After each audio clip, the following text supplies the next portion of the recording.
Kamusta? Sana ay okay ka lamang. Ayan, disclaimer tayo kaagad. Ang video ito ay para lamang po sa may bukasang kaisipan at may malawak na pangunawa.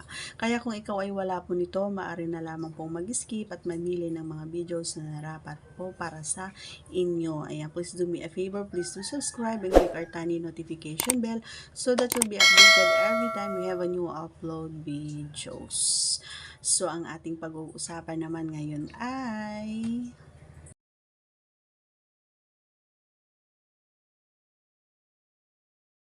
sabi ni Idol, na-experience mo na ba na doon daw sa gitna, dito sa harap, ni bundok ay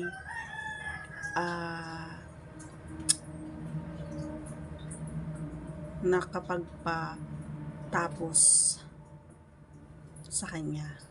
So, alam mo yon, na-imagine mo ba yung sinasabi ko? Diba yung dalawang bundok, tapos ilalagay mo yung kargada mo doon sa gitna niya, and habang ikaw ay naandon, para ito yung mga kilos na pag may ano yung may red alert yung partner mo. So yun yung part kung saan pwede mong paglaruin or laruin si Junjun. Kasi 'di ba, siguro nakakapanood ka ng gano'n, no, yung iniipit talaga nila doon and then nilalaro and then inaabot nila yung kanilang bunganga doon kay Junjun, 'di ba? So, kung nagkaroon kayo ng mga gano'n na napanood nyo na, 'di ba? So, habang pinapanood yun, ano nararamdaman nyo, 'di ba? Masarap, 'di ba? Masaya, gano'n. So, dahil ako yung tinanong mo, Idol, sasagutin natin ng walang pag-aalinlangan. Charot. May mga ganon. Siyempre, di ba? Sarap yun, pero mahirap. Oo. Bakit? Bakit ko nasabi? Kasi siyempre, ikaw nasasarapan ko. Nakikita kong nasasarapan ka. And siyempre, habang ginagawa mo yan, hindi naman ligid sa kaalaman ninyo mga guys, na talagang favorite ko talaga kapag nilalaro yung aking Jolens. Lalong-lalo na kapag pinipiga yung aking John Doe. Ayan, si Bugelia. Ganon. So, number one favorite ko talaga yan besides sa kinakain ako. So, ayun nga yung sinabi ko, 'di ba?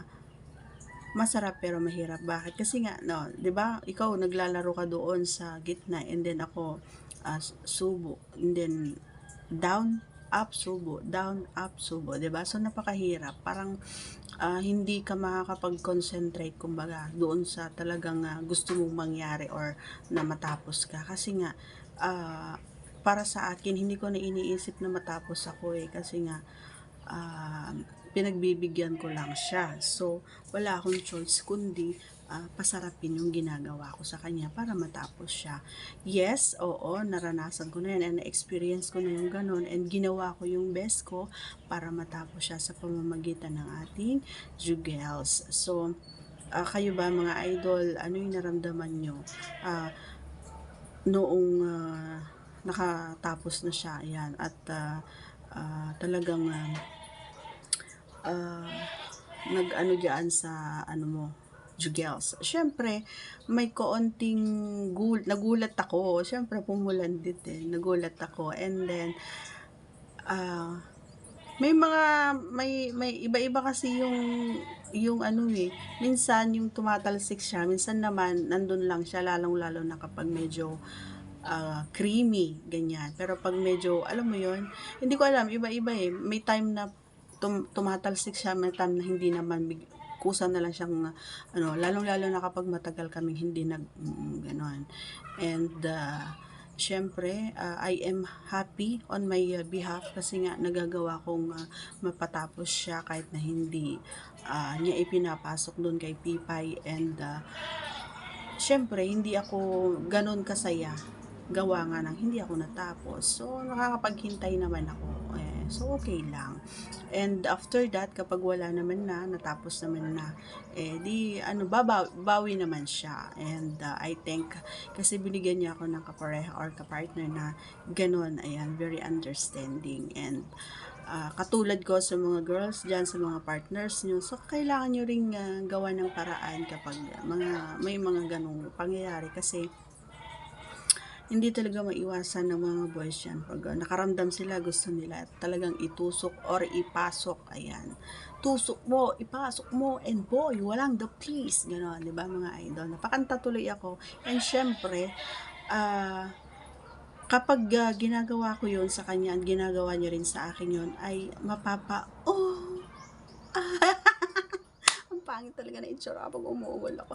Ah, di ba? Ang sagwa na. Ba't kaya gano'n, no? Pag umuuwal, pag nasasarapan ng tao, na sobrang, ang sagwa ng mukha. Ba't gano'n? Pakipaliwanag nga, charot. Okay, so sana nasagot ko ang iyong katanungan, idol. Once again, please don't forget to subscribe and click our tiny notification bell so that you'll be updated every time we have a new upload videos. Thanks for watching. I love you all. Take care. Kasai care. Bye!